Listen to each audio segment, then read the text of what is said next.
Somewhere in the cold, restless waters of the North Atlantic sits a country that seems determined to break its own rules.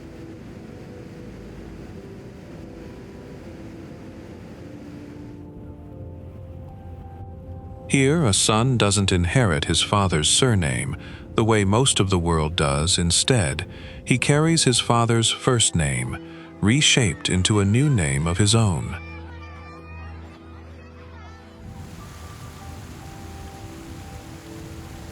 Even the country's own name turns out to be something of a joke. Iceland promises frost and endless winter, but less than 11% of the land is actually glacier. The rest breathes green, spreading into open pasture and fields of moss-covered lava rock.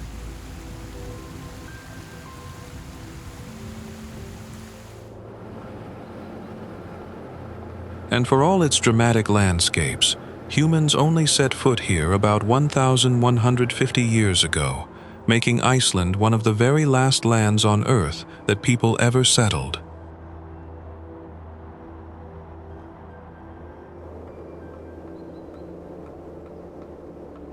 Today, let's step past the myths and discover the wonders that quietly shaped this extraordinary country.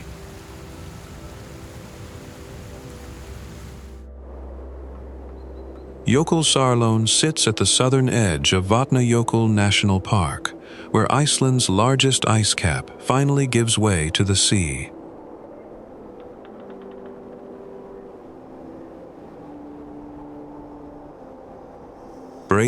Jökull is only one outlet tongue of that ice cap, Europe's largest glacier, spreading out of sight in the mountains that line the horizon behind the lagoon.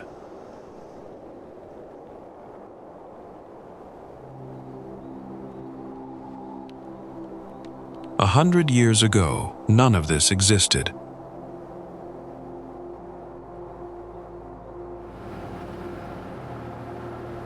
The lagoon only began forming in the 1930s, after the Jökull Glacier started retreating from the coast.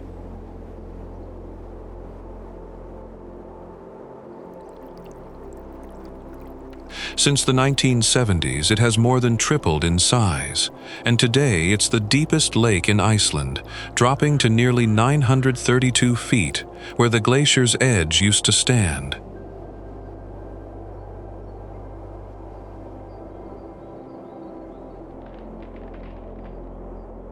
Icebergs break away from the glacier tongue in the distance and drift for months across water so calm it mirrors them almost perfectly.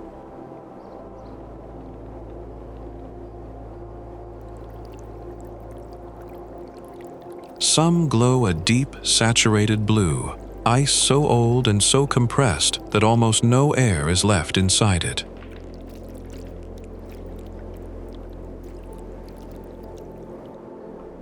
Others carry black streaks, ash from volcanic eruptions sealed into the glacier centuries ago.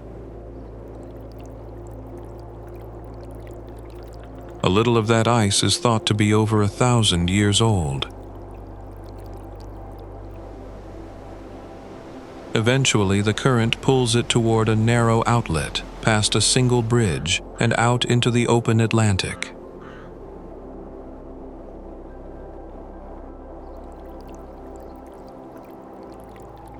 What the ocean doesn't keep, it throws back, stranding fragments on the black sand across the road, a stretch now known simply as Diamond Beach.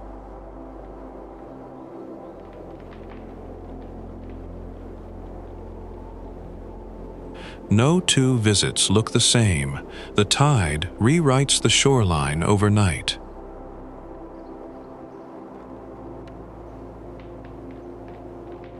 Visitors who came here less than a decade ago say the lagoon already looks different. Smaller bergs, less ice, a landscape still being written, and just as easily erased.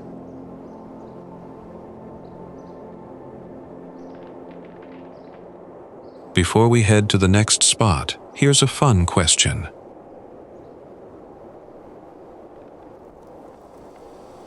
Which animal is strongly associated with Iceland's coastline?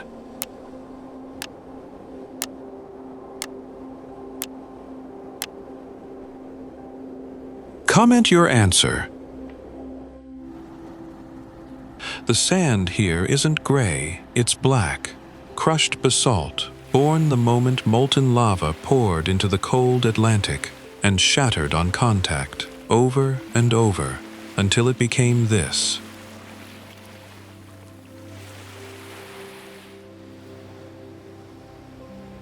Locals call it Reynisfjara, a stretch of coastline on Iceland's south coast, near the small village of Vík, framed on one side by cliffs and on the other by open ocean.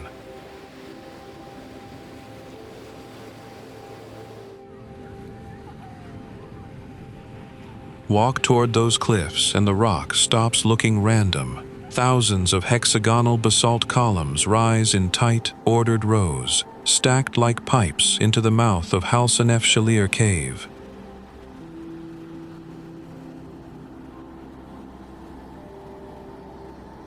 Nothing about that shape looks natural, more like something engineered than something grown, and yet no hand ever touched it.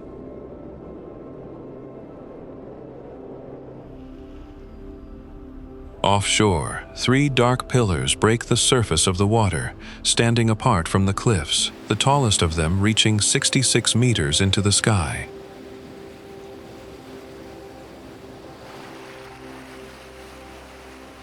Legend says they're trolls, caught mid-stride while dragging a 3-masted ship toward shore, frozen in place the instant the first light of dawn touched them.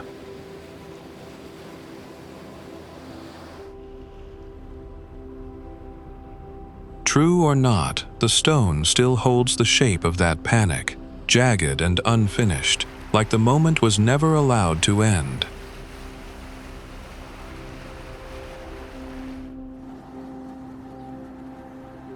This coastline has been named one of the most beautiful beaches on Earth, and in the same breath, one of the most dangerous.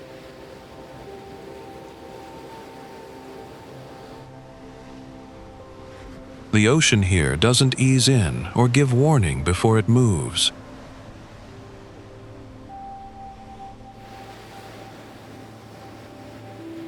Locals call them sneaker waves, walls of water that reach the shore faster and farther than they appear to, which is why 30 meters back from the tide line is the line you don't cross, and why you never, even for a photo, turn your back on the sea.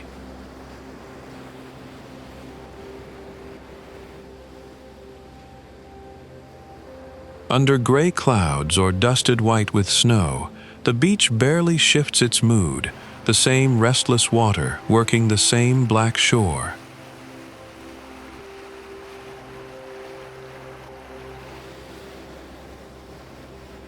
Calm on the surface, and never, actually, calm underneath.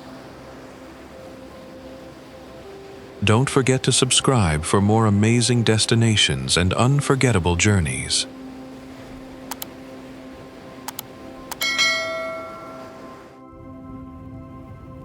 Steam rises before you even see the water. This is a place where the ground is still being made.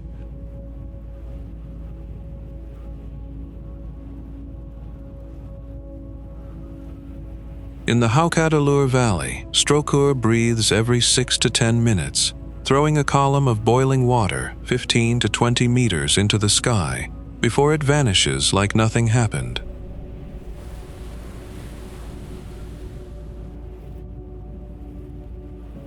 Just beside it, Glacier sits quiet now. It hasn't erupted in years, but it's the reason every geyser on the planet borrows an Icelandic name.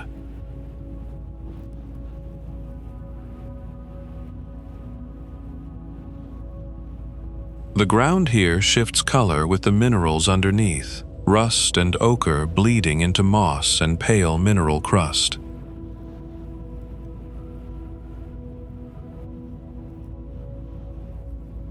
A short drive away, the earth opens into something else entirely. Kerið, a crater left behind when a volcano emptied itself and its roof caved in.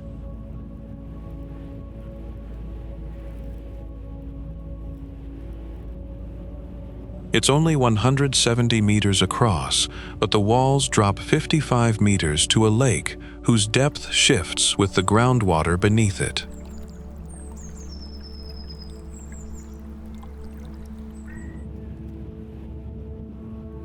In winter, the whole bowl turns white, snow burying the red scoria until only the water breaks the color.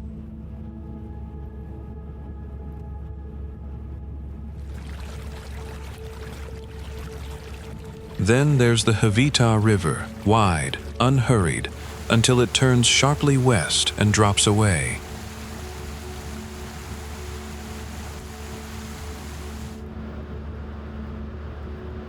Gullfoss falls in 2 stages, 11 meters and then 21, into a crevice cut 2.5 kilometers long.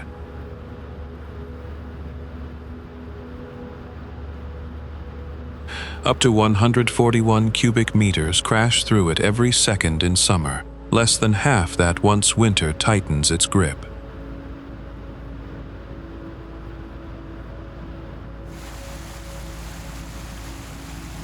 Fire underground, ice on the surface, and between the two, water finds every way down.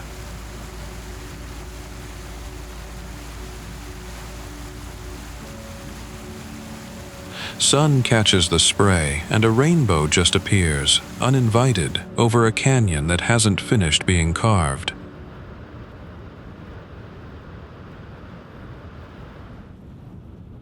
We worked really hard to make these videos, and of course, your support is a huge motivation. If you love us, you can scan the QR code here to buy us a cup of coffee. Reykjavík looks smaller than a capital city should, clusters of white and pastel rooftops pressed against a wide, quiet bay.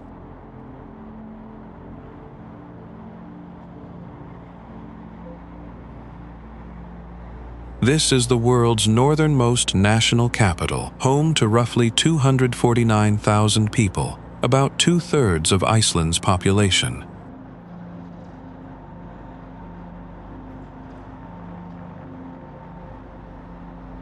At street level, the picture changes. Timber houses wrapped in corrugated iron, painted red, green, and blue, a look that began in the 1860s, when ships from Britain brought the metal sheets north as cheap, weatherproof building material.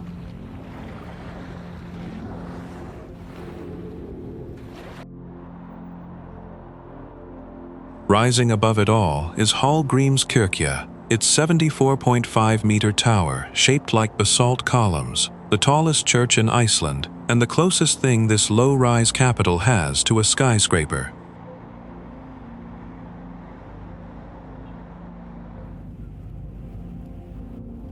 On the waterfront, the Sun Voyager stretches its steel ribs toward the sea. Not a Viking ship, the sculptor insisted, but a dreamboat, unveiled in 1990 as an ode to the sun.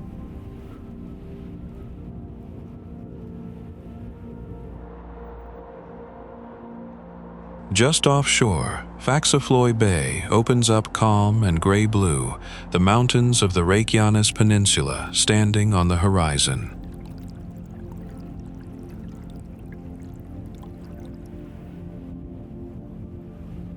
A few streets over, the corrugated houses give way to Skólavörðustígur, a rainbow-painted street running straight up to the church steps.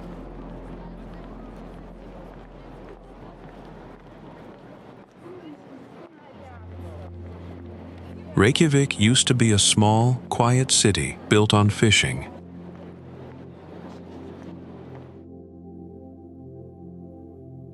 That changed fast. Iceland welcomed 1.79 million foreign visitors in the first 9 months of 2025 alone, up from 1.6 million over the same stretch in 2019.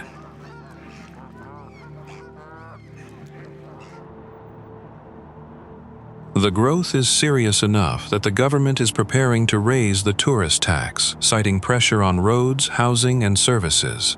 A fair question whether Iceland is becoming a victim of its own popularity.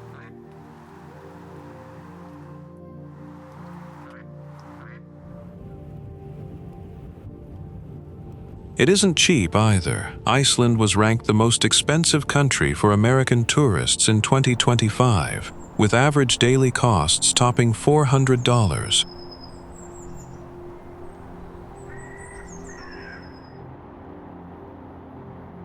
Whatever the answer, this coastline, that church spire, and these colored rooftops keep pulling travelers to the edge of the Arctic Circle to see it for themselves.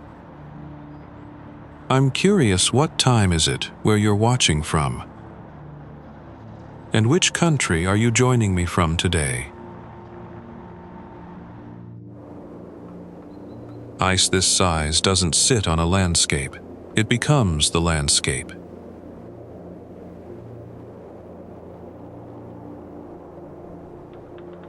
Vatnajökull is Iceland's largest ice cap, spread across roughly 7,700 square kilometers, about 8% of the entire country.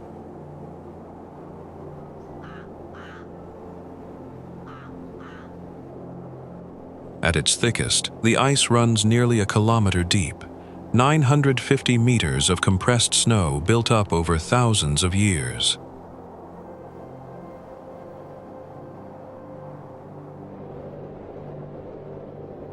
From that frozen dome, around 30 outlet glaciers push outward, carving their own paths through the mountains toward the sea.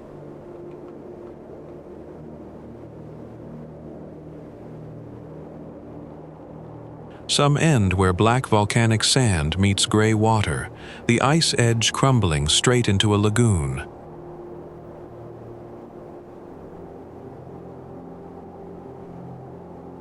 That black streak across the white isn't dirt.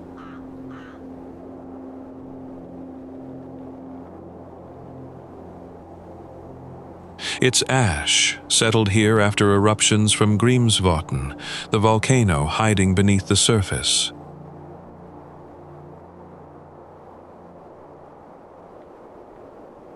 Underneath the ice, meltwater gathers into a lake, held back by the glacier's own weight, until the pressure wins, and it drains out as a sudden flood, carving the plains below in hours.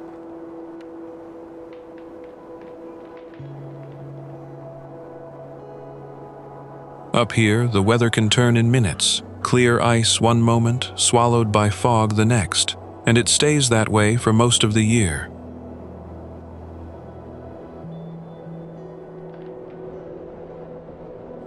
Meltwater has also carved its way inward, cutting tunnels through the glacier, walls glowing a blue only compressed ice can hold.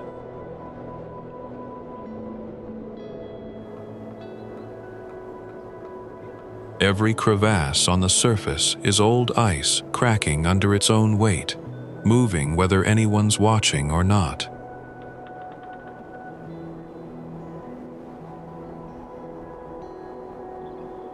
The whole ice cap rests over the seam where the North American and Eurasian plates are slowly pulling apart.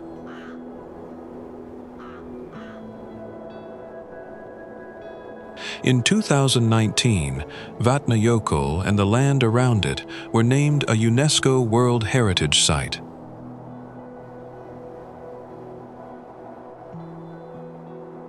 By evening, the same ice that looked blue at noon turns gold, then disappears into the dark.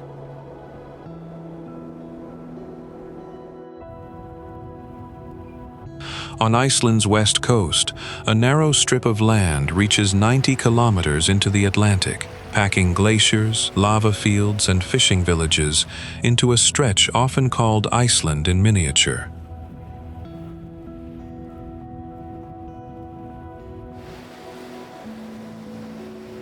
At its tip stands Snæfellsjökull, a stratovolcano rising 1,446 meters into the sky.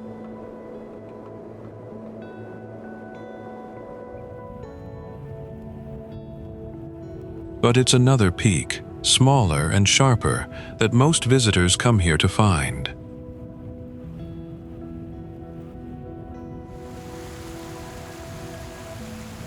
Kirkjufell rises just 463 meters near the fishing town of Grundarfjörður, its steep, cone-like shape earning it the name Church Mountain.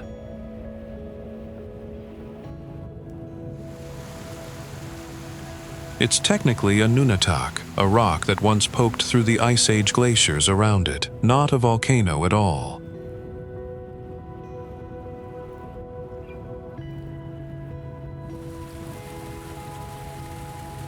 Paired with Jökulsárlón in front of it, this view became one of Iceland's most photographed, and 2 appearances in Game of Thrones as Arrowhead Mountain only pushed that further.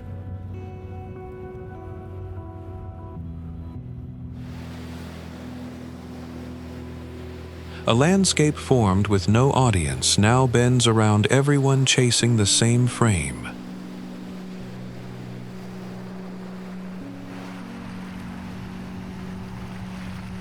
Along the south coast, 2 basalt pillars rise straight from the surf at Landrangar, the last hard remnants of a volcanic crater worn away by wind and sea.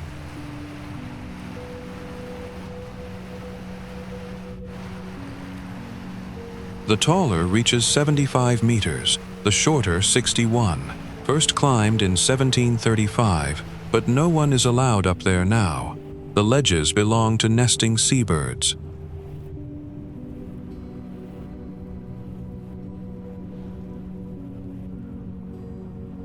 Further along, a small black church waits alone on an open lava field, first built in 1703 and rebuilt in this tar coat in 1848.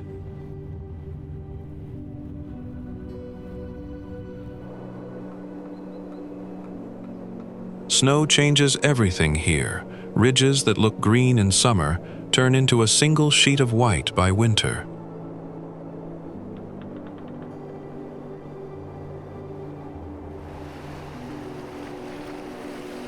And at the peninsula's western edge, a lighthouse painted bright orange stands against black lava cliffs, first built in 1914 and rebuilt in concrete in 1931, the one splash of color in a land that otherwise knows only black, green, and white.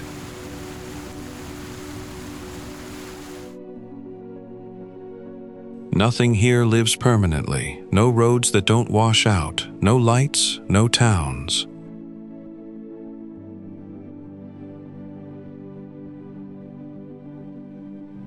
The interior of Iceland covers close to 40,000 square kilometers, and almost none of it sits below 400 meters.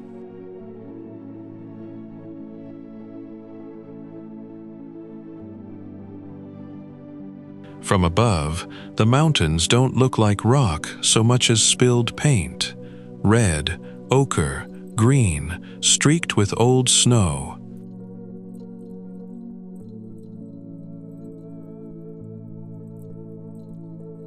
That color comes from iron inside the rhyolite, oxidizing slowly under weather that never really lets up.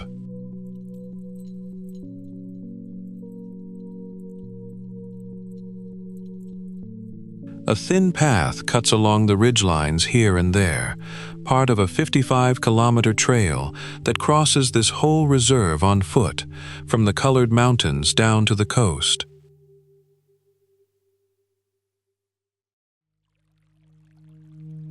Below the ridgelines, a black lava field spreads out, split open by an eruption in 1477, and moss has crept into every seam since.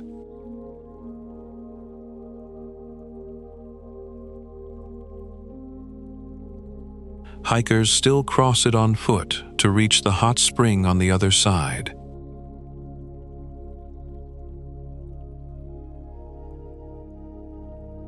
Somewhere in the middle of all that black rock, a few huts and a gravel road mark the only sign anyone was ever here.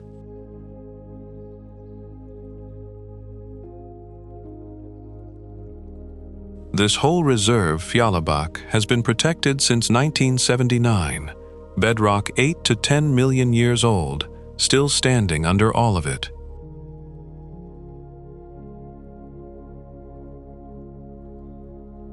Rivers cut straight through the plateau, carving their way into canyons deep enough to lose the light by afternoon.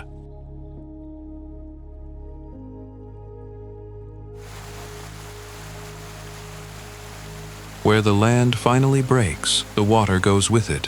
One fall drops 60 meters over what used to be the coastline before the sea pulled back and left the cliff standing alone.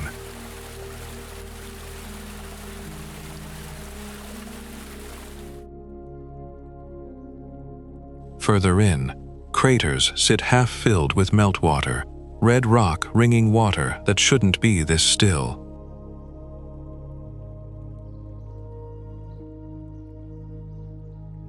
By October, the snow comes back and doesn't leave until June, and the whole plateau goes quiet again.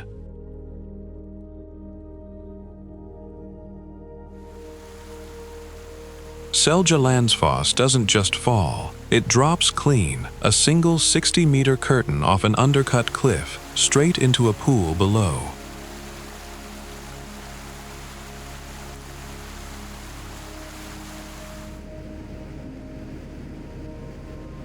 The water comes from the Seljalandsá River, born high up in the ice of the Jökulsárlón Glacier.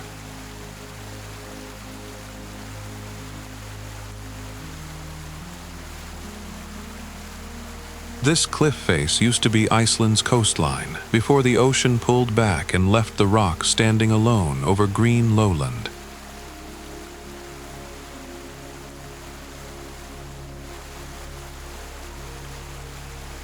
What makes it different from almost anywhere else is the gap behind the water, deep enough that a path runs all the way around, letting you stand inside the fall itself and look out through it.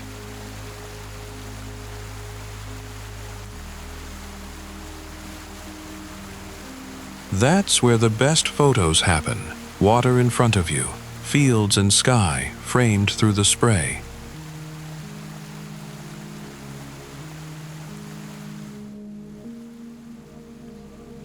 But the path back there is uneven, slick with mist the whole way, so solid shoes and something waterproof are not optional here.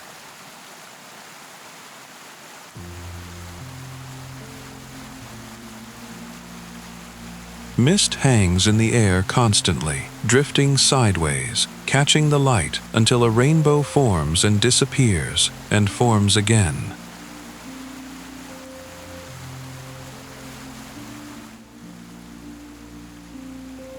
From above, the whole scene opens up, a green amphitheater of cliffs, the falls a white thread down the middle, tracks worn into the grass by everyone who's walked the loop before.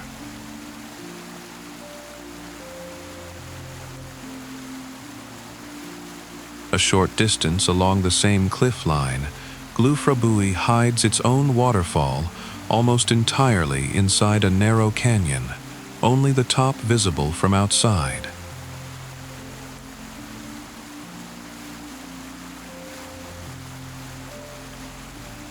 Seasons change what's underfoot, golden dry grass in some light, deep green in others, but the fall itself never slows.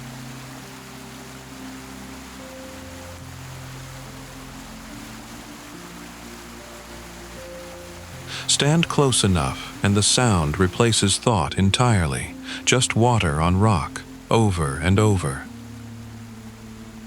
60 meters up, it hasn't stopped since the glacier started melting, and it isn't going to.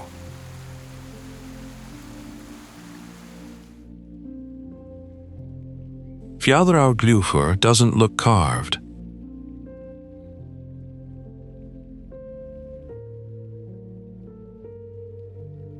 It looks like the earth simply tore open.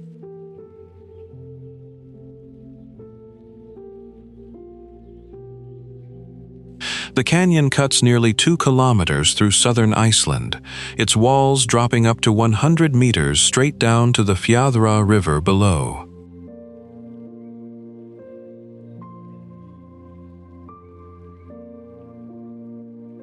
"9,000 years ago, meltwater from a retreating glacier found a weak seam in the rock and never stopped pushing through it.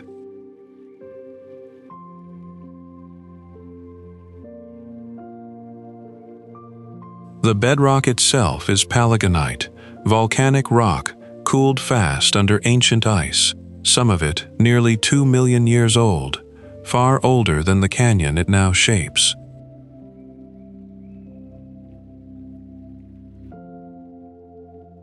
Moss covers almost everything here, thick enough to soften every hard edge of stone into something that looks alive.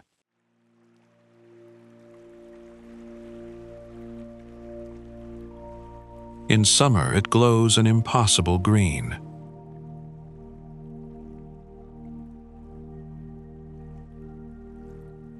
In winter, snow settles into the folds instead, and the whole gorge turns quiet and pale.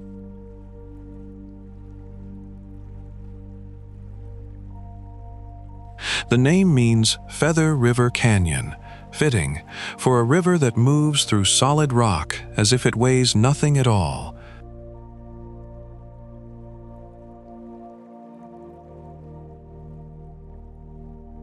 Walk the rim path along the eastern edge and the canyon keeps changing shape, curve after curve, never showing the same angle twice.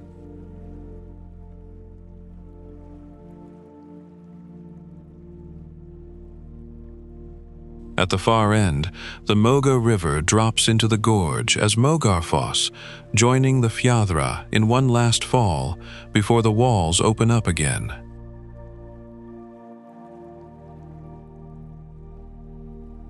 Down at river level, the light barely reaches.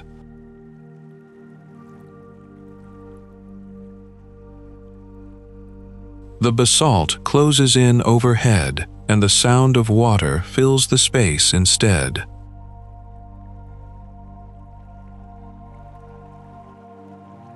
Getting here has its own trade-off. There's a small lot right at the top, but the gravel road leading up to it is rough, and parking below means the longer, prettier walk-in.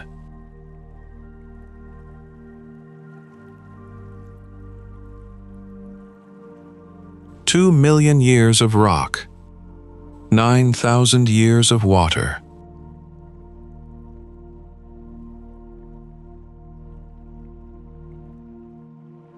Still cutting, still narrow, still working.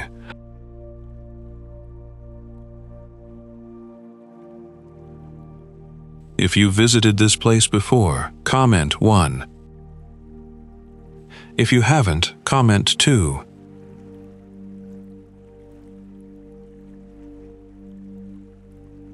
A town this small shouldn't have a reputation this big.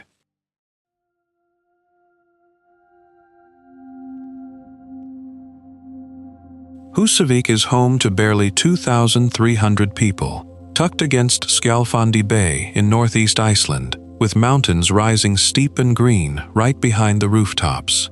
And yet it's known as the whale-watching capital of the country.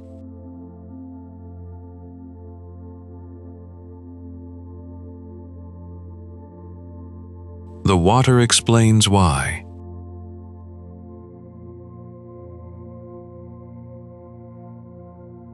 Skjálfandi's waters hold up to 23 species of whale, more than almost anywhere else in Iceland.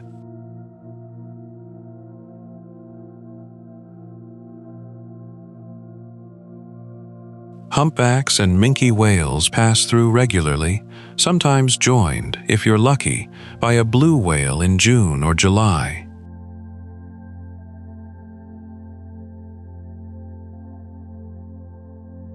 The harbor itself hasn't changed much in a century.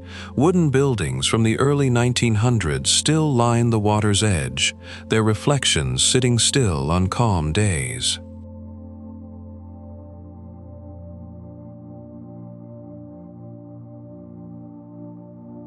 Old sailing ships sit anchored beside working fishing boats, generations apart, side by side, sharing the same narrow stretch of dock.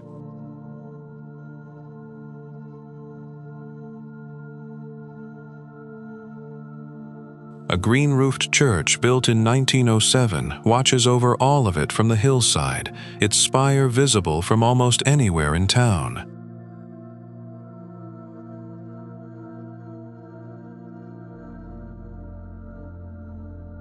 Beyond the harbor, the bay opens wide toward distant, snow-capped ranges on the far shore.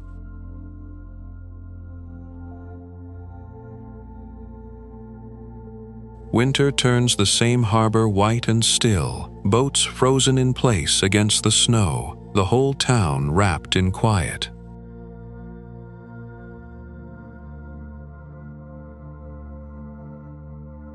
Then summer strips it back to green hills and open water, the light lasting long into the evening.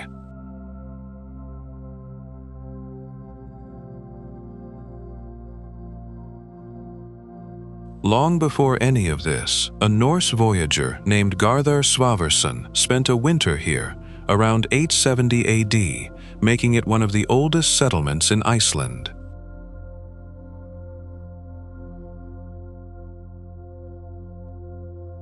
His men built the first houses on this bay, which is where the name comes from, House Bay, a name that's outlasted everything else that's changed here.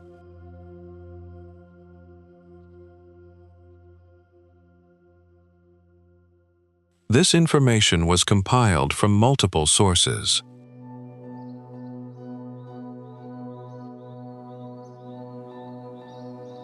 If there are any inaccuracies, please share your suggestions in the comments below.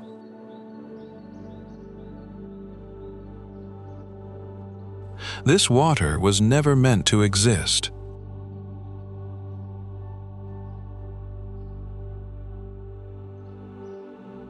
It started as runoff, overflow from the Svartsengi geothermal plant next door, first pooling in this lava field back in 1976.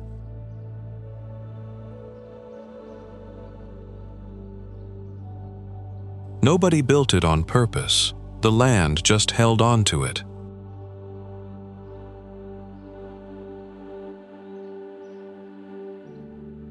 What made it famous wasn't the color, it was what the color left behind: silica, settling into soft white mud on the lagoon floor.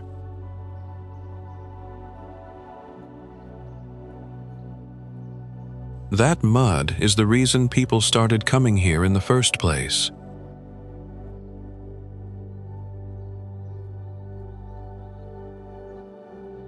The water carries salt and algae too, geothermal seawater pulled up from deep beneath the Reykjanes Peninsula.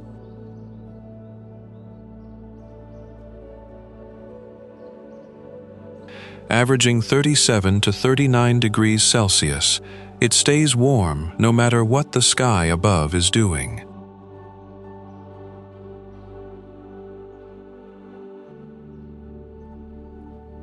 And the sky here rarely agrees to just one mood: steel gray 1 hour, lit gold the next.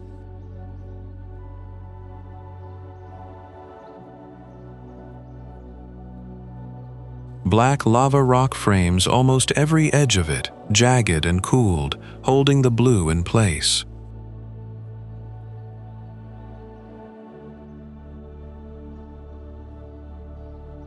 The first bathing facility didn't open until 1987, over a decade after the water appeared.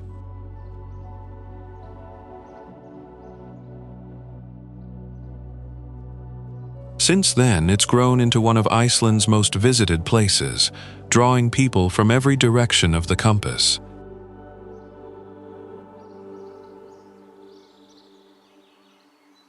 Right now, parts of it are being expanded and upgraded, the resort quietly reshaping itself around the water it was built for.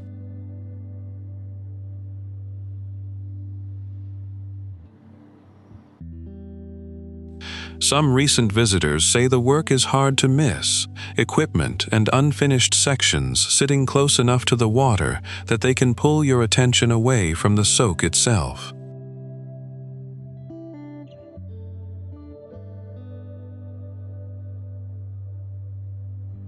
For a place people come to specifically to switch off, that kind of visible construction can be the one thing standing in the way.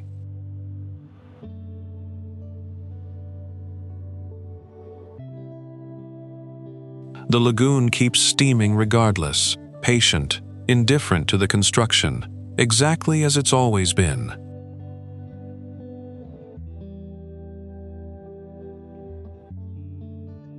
Steam rises constantly across this valley.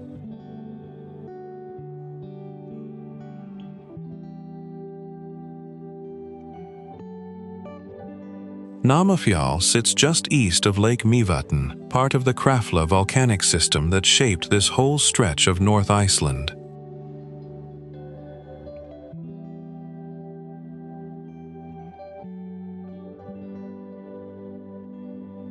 Between 1975 and 1984, a string of eruptions known as the Krafla fires tore through this region and left the ground even more restless than before.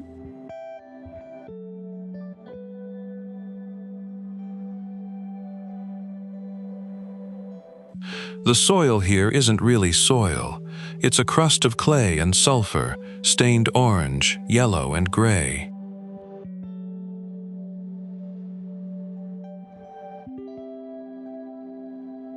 Underneath it, water heated far below pushes back up as boiling mud and hissing vents. Just 1,000 meters down, the rock holds a temperature above 200 degrees Celsius, hot enough to turn groundwater to steam before it ever reaches daylight.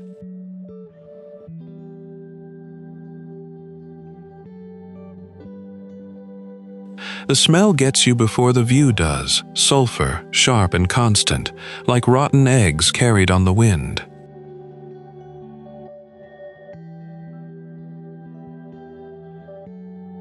Don't leave the path here.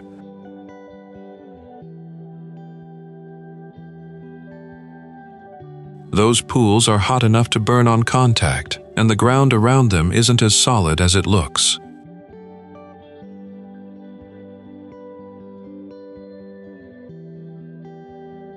Marked trails wind between the vents, close enough to feel the heat, far enough to stay out of it.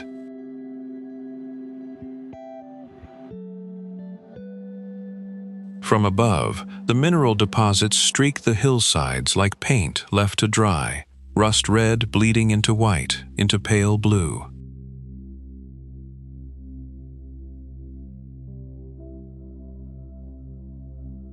This same underground heat has been put to work since 1969, when Bjarnarflag went online beside the mountain as Iceland's first geothermal power station.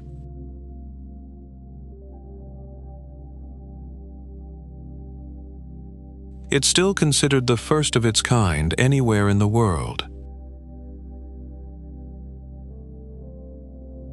Nothing grows on this ground. No grass, no moss, just steam, stone, and color.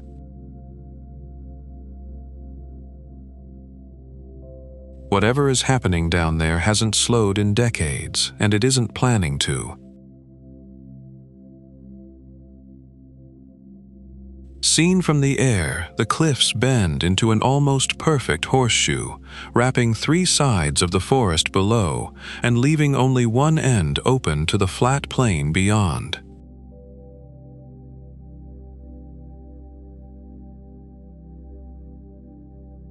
This is Asbyrgi, tucked into the north of Iceland, inside Vatnajökull National Park, about 38 kilometers east of the coastal town of Húsavík.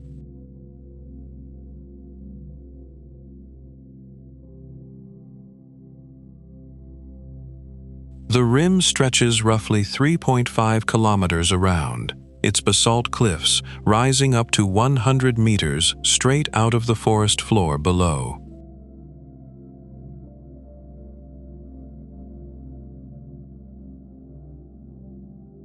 Inside, birch, willow, fir, larch, and pine crowd together into a thick, tangled green floor. Vegetation this dense has almost nowhere else to grow in this part of Iceland.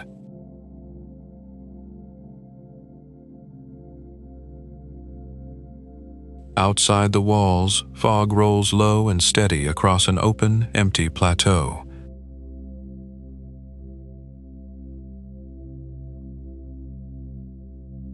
Inside, the air barely moves at all.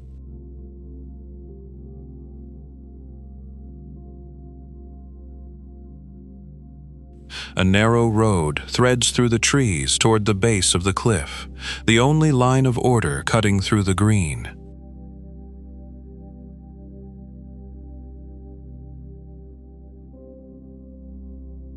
Near the rock face, a small lake called Bontstjorn collects quietly at the foot of the cliff, fed by runoff that never reaches the open plain beyond.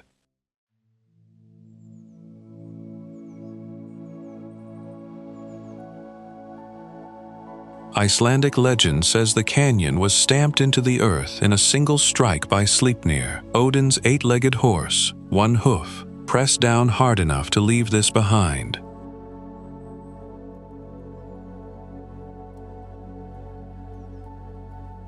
Geologists point to something less mythical but just as violent: catastrophic glacial floods that tore through this valley roughly 10,000 years ago, and again roughly 3,000 years ago.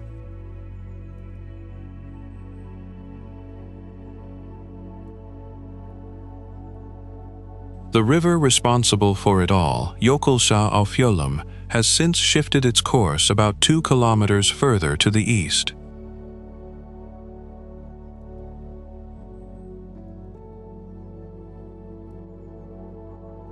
The walls still curve the exact same way they did on the moment the water finally stopped moving.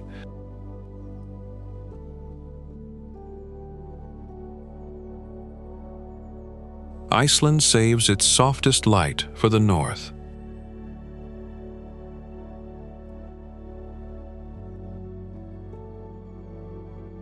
Eyjafjörður cuts nearly 60 kilometers inland, one of the longest fjords in the country, and Akureyri sits right at its head, boxed in by mountains on every side.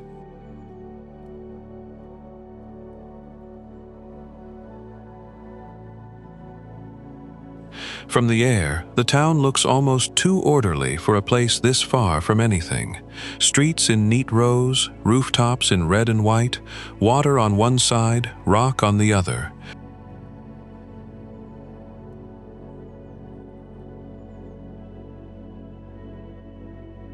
It's the biggest town outside the capital region, home to about 20,000 people, yet it still runs on fjord time.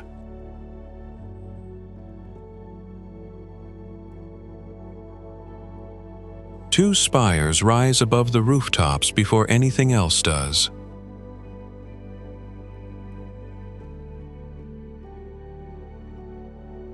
That's Akureyrar Kirkja, finished in 1940, built by the same architect who gave Reykjavík its own famous church, and inside it holds an organ with over 3,000 pipes.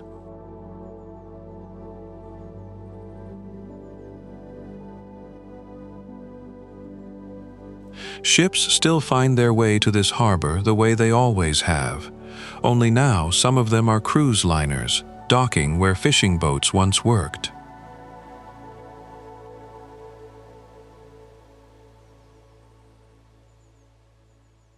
Behind the town, autumn turns the hillsides into a patchwork, green pine holding its color, while the birch around it goes orange and gold.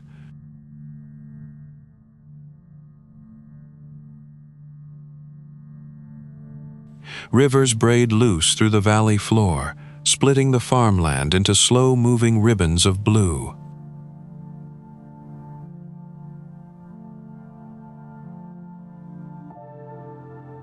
Further out, a waterfall drops through a narrow gap in black rock, cutting straight for the fjord.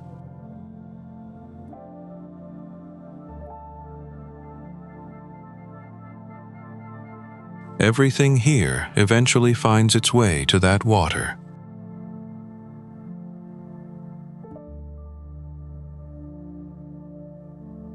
The mountains around Akureyri rise as high as 1,500 meters, holding snow long after the valley below has turned green.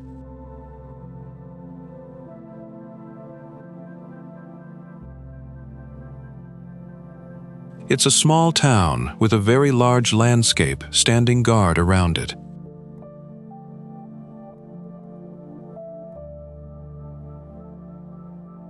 The gorge opens slowly, long before the waterfall ever comes into full view.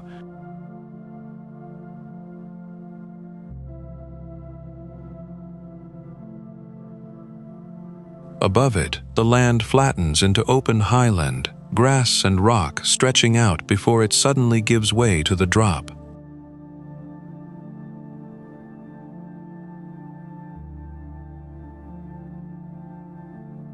Hengifoss falls 128 meters into that gorge, making it the third highest waterfall in all of Iceland.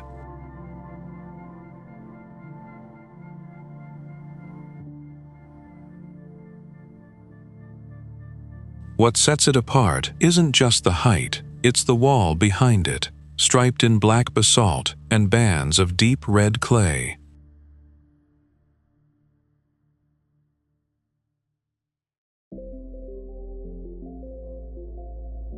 Those red lines are ancient soil, pressed between layers of lava that erupted again and again over millions of years.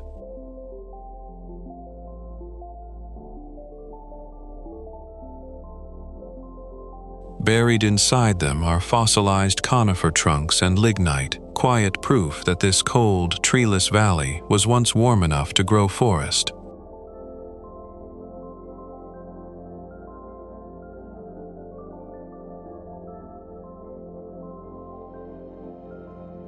Patches of snow still cling to the upper rim well into the season, feeding the same water that carves the canyon below.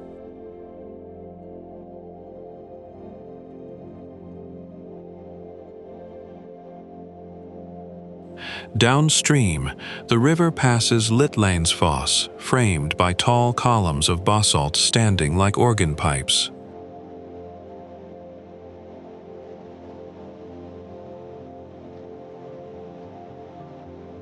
The trail up follows the river the whole way, and the falls reveal themselves gradually, piece by piece, long before the final view.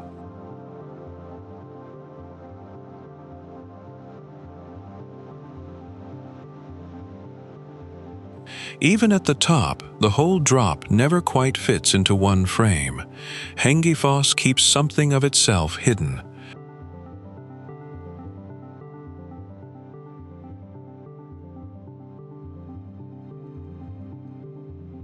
The path itself takes most visitors under an hour, though the climb earns every minute of it.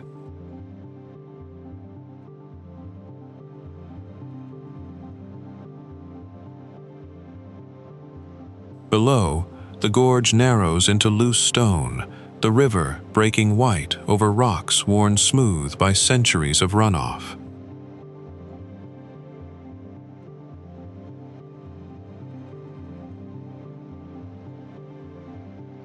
Seen from above, the canyon cuts a single dark line through miles of open moor, easy to miss until you're standing at its edge.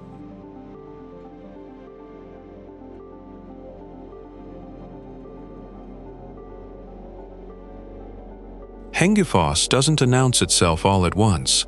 It's a place that has to be earned, one bend of the gorge at a time.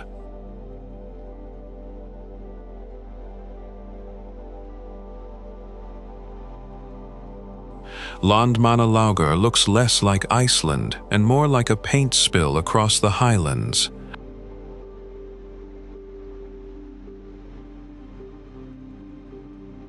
The mountains here are rhyolite, a silica-rich volcanic rock that weathers into pink, rust, green, yellow, and purple as it erodes.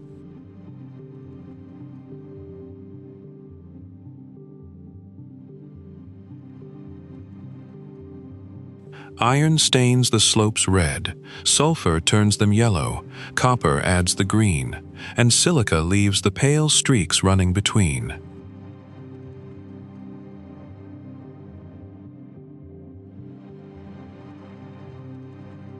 Snow lingers in the folds of the terrain long after summer arrives, tracing pale lines down ridges that never quite settle into one color.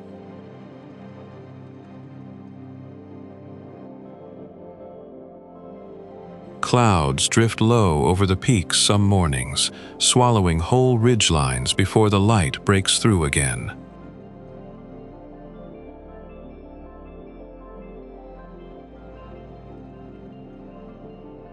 The highest point, Blanjukur, climbs to nearly 940 meters, and from its summit, the glaciers on the horizon come into view alongside the black lava field far below.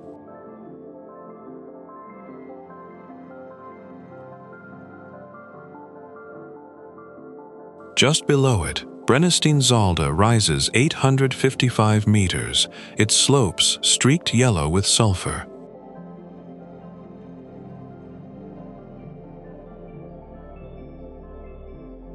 Between the peaks lies Laugarán, a black lava field, frozen since it poured out of the earth in 1477.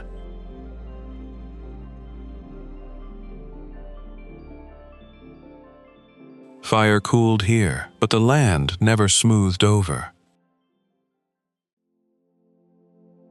Scattered through the reserve are crater lakes, old volcanic scars now filled with glacier melt and rain, glowing blue and green against the bare rock.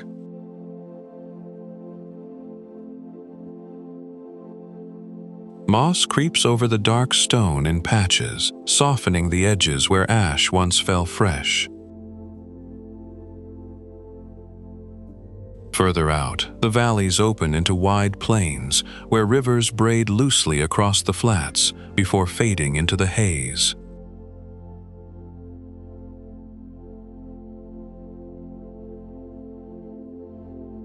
This whole stretch of color sits inside the Fjallabak Nature Reserve, nearly 470 square kilometers of protected wilderness.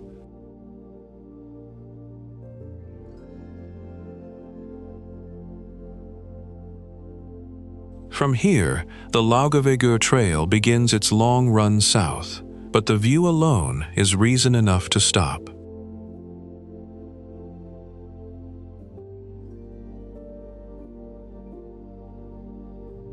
The name Vestmannaeyjar means Islands of the Westmen, a name Norse settlers gave to Irish slaves who fled here after killing their captor, only to be hunted down and killed themselves.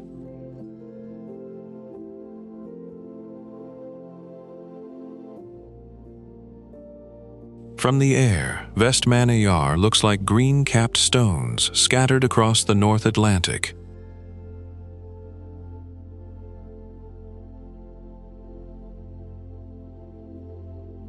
Wind and surf have spent thousands of years cutting these basalt cliffs into arches, caves, and quiet coves.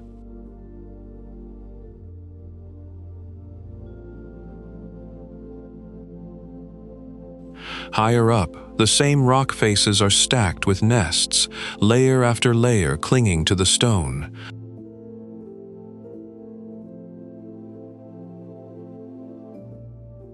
Vestmannaeyjar is young by geological standards. Most of its islands formed within just the last 10,000 to 12,000 years.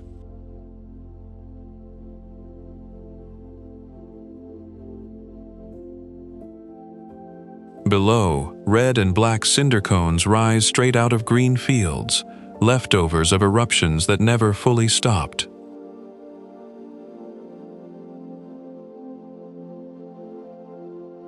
Helgafell, about 5,000 years old, sits quietly now beside a much younger neighbor.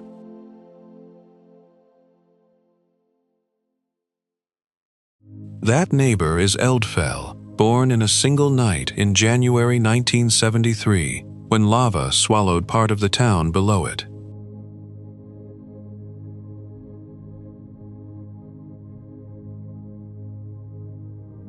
Jaime is the only island people call home, its white rooftops packed between the volcano and the sea.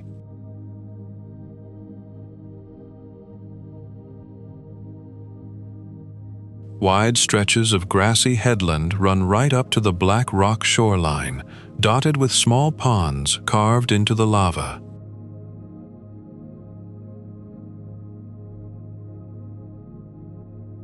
In winter, snow settles over the same ground the fire once covered, the two extremes trading places.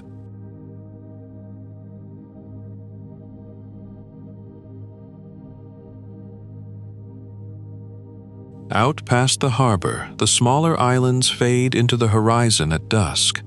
dark shapes floating on a pale sea.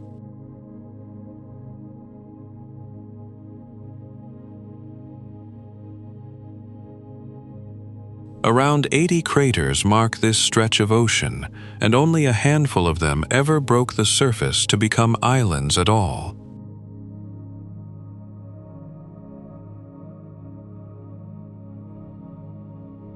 Skógafoss doesn't sneak up on you. One turn off the ring road and there it is, a solid wall of white water filling the whole cliff face.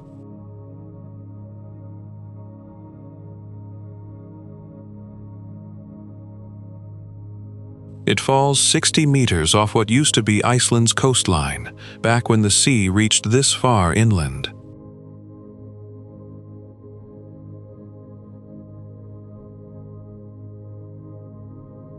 The ocean has since pulled back about 5 kilometers, but the cliff never moved.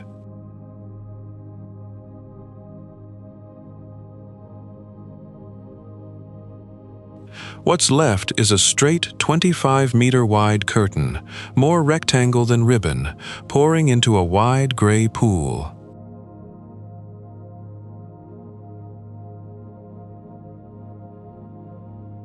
Above it, the Skóga River arrives almost lazily, cutting a calm path through green hills before it commits to the drop.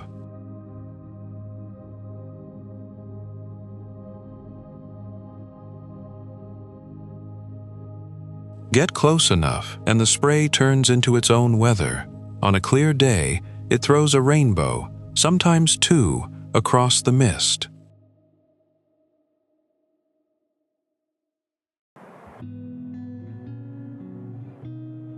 Locals still tell of a Viking settler who buried treasure in a cave behind the falls, one ring from the chest supposedly kept in a nearby church ever since.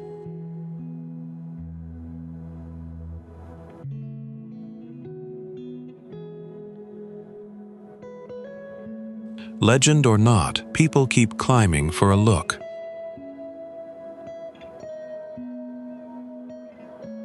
A steep staircase of 527 steps runs up alongside the falls to a platform above, where the river reappears calm and the land opens into rolling grassland.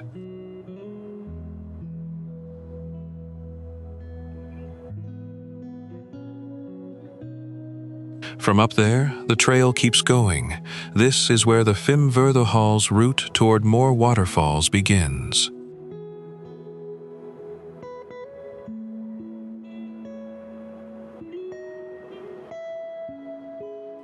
Take the climb if you can. The view from the top, and the falls still waiting further along the path, are worth the legwork.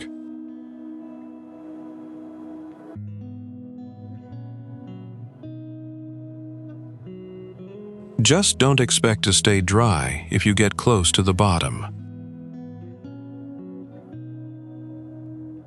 Just off Iceland's Golden Circle, the ground drops away without warning into a perfect red bowl.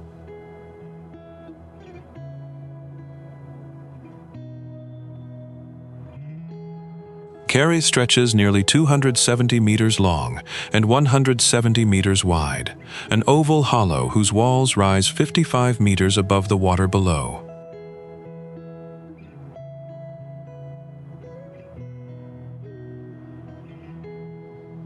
This crater wasn't blown open, it collapsed, the magma chamber beneath it draining until the roof simply gave way.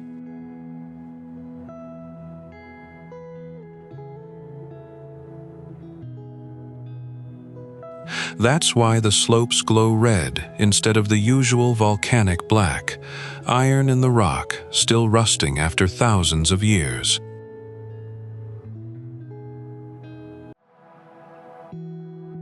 Scientists put its age somewhere between 3,000 and 6,500 years, young by Icelandic standards, and the color shows it.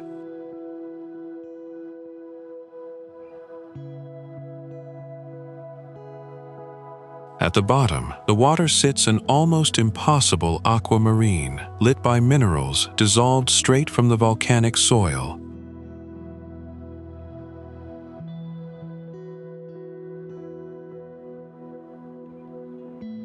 No river feeds it, no stream drains it. This lake is simply where the water table meets daylight.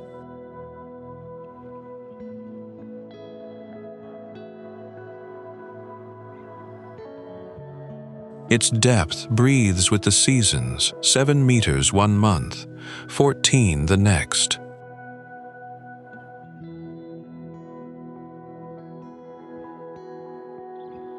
In winter, snow can bury the entire rim in white, while the water resting underneath stays open and dark.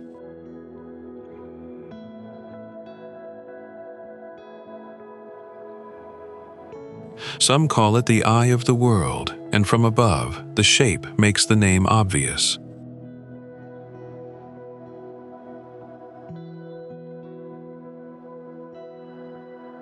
Since 2023, an Icelandic tour company has managed the site and now charges admission, a small fee that not every visitor agrees is worth paying, especially with free, arguably wilder craters waiting just up the coast in Snæfellsnes.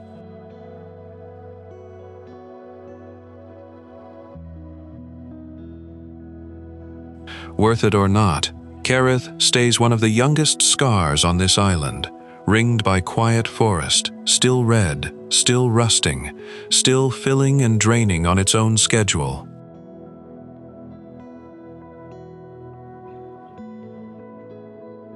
For centuries, this canyon in East Iceland's Jökulsárlón Valley stayed almost completely underwater.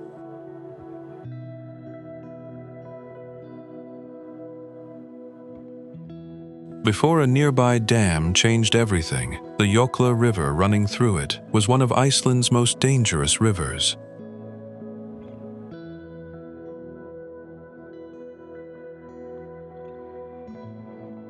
Then the Kerið hydroelectric dam reduced the river's volume, and the water dropped low enough to reveal what had been hidden.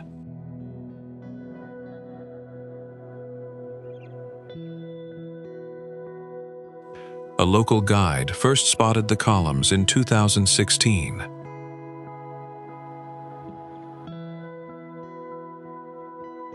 What surfaced is Stuðlagil, Icelandic for basalt column gorge. Row after row of hexagonal columns rise from the riverbed, packed so tightly they look built rather than grown.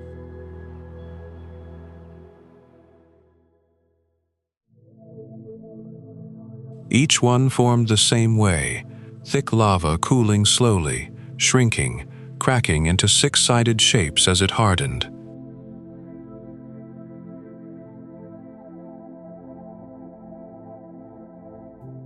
Some stand close to 30 meters tall, lining both banks for roughly half a kilometer, the densest cluster of basalt columns found anywhere on land in Iceland.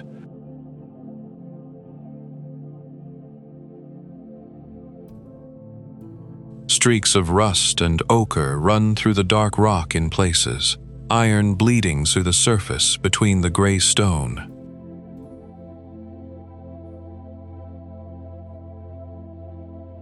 Between the columns runs the water, turquoise through summer's glacial melt, duller and grayer once autumn rain stirs the sediment.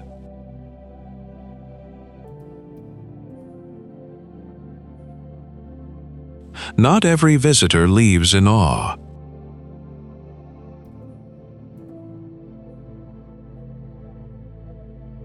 Some say the view from the main lookout is smaller, less dramatic than the photos promise.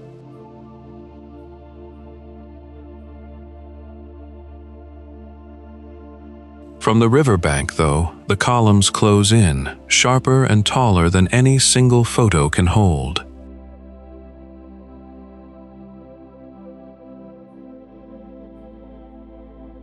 Basalt is the most common rock in Iceland.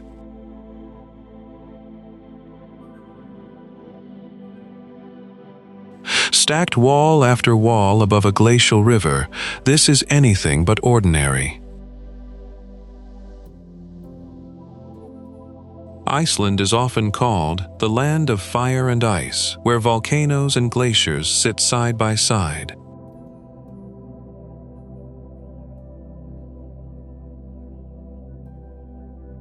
Steaming geysers, black sand beaches, and thousands of waterfalls shape a landscape unlike anywhere else on Earth.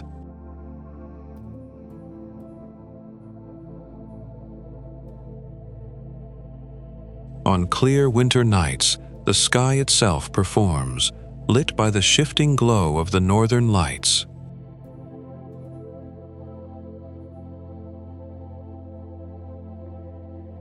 Beyond the landscape, Icelanders still hold on to centuries-old sagas and a literary tradition that remains alive today.